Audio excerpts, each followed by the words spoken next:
Okay, so we were having a conversation just a few minutes ago on the Sportster S Revolution Max Facebook page, right? Or group or whatever. But of course, that's not going to show up to everybody. Not everybody's on the Facebook anymore, you know, for various reasons. But, and also it's not going to show up to the Pan America guys.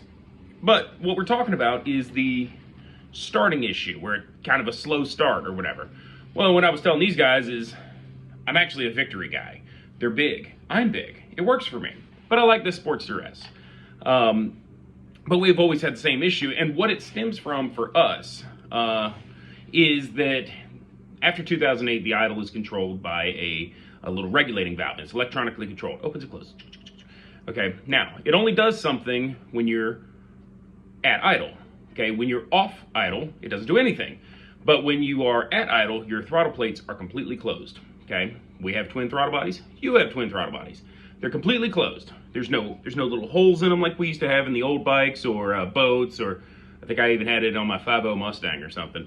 So essentially zero air passes through here. Now, when you go to fire up, you press that button, it's trying to suck air through closed throttle bodies. Okay, so a couple of cycles of that, pistons, it doesn't work right? Okay, that's not gonna happen properly. And so you guys are having this problem where it loads really bad. You know, to me, it feels like if I keep doing this, it's going to spin the clutch on the starter. It's just going to burn it out. It's just pushing too hard. So what we've always done is just barely tip that throttle just a little bit. Okay, just enough to where those throttle plates go whoop, and it sucks just a little bit of air. So I'm going to use my bike as an example here because, like I said, it's a very similar problem. Now, part of the conversation is that some people are saying after their bike's getting broke in 1,500 miles that they're having this issue a lot less. Things are loosening up and getting, you know, they're jiving together better, which is good. But in the meantime, I don't want to burn out my starter. You know, I ride this bike for fun, for goofing off. You know, I'm not putting up 2,000 miles a month or anything. So this issue is going to be an issue for me for a reasonable amount of time, and I don't want it to be. So let's see what happens. All right.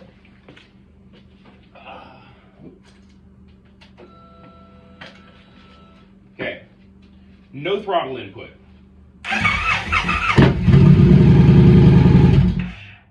Okay, you feel that, okay, slight crack.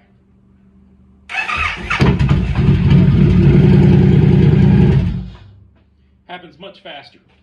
It fires right off. You give it just a little bit, and it's not much throttle at all. I was telling somebody if I held it, it would probably hold me at about 2,000 RPMs. It's not much air that I'm asking of it.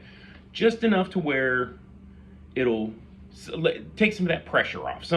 Just relieve it just a little bit to where it'll let it turn over. And so that's what I've been doing on my Sportster S. The reason also that we're using this as an example is because mine is in a million pieces. I got some parts over here and some parts over there, and my exhaust is getting welded up, and the final part to the intake is getting finished up. It's getting machined right now out of aluminum. The tubes themselves are already made, but the base plate, the adapter is still in the works. But that adapter is also going to allow us to do two different intakes at the same time. You can pick and choose what you want to do, and it's going to bolt onto this same adapter. No big deal.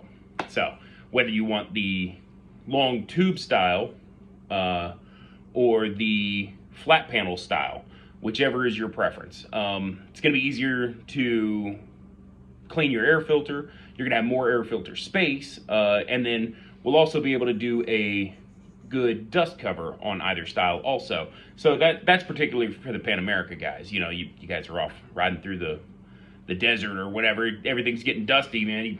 You know, this outer filter is going to collect a lot of that, and then when you stop, it's going to fall off. You know, it's going to work out really good and extend the life of your filter. The filters that we have now, I don't like at all. They're tiny, and the way they use them, they're going to clog up extremely fast. And so not only is it going to extend your intervals there, but also it's going to, well, one, it'll be washable, which is nice, but it's going to make it a lot easier to wash it as well. So prevention and maintenance will get a lot better with that. So we're looking forward to that.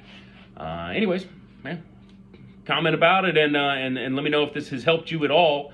Like I said, if your bike's breaking in and it's getting better, well, fantastic. If it's not and this helps until Harley can figure it out, that works too. Something, anything, just so we don't kill our bikes. Y'all have a good one.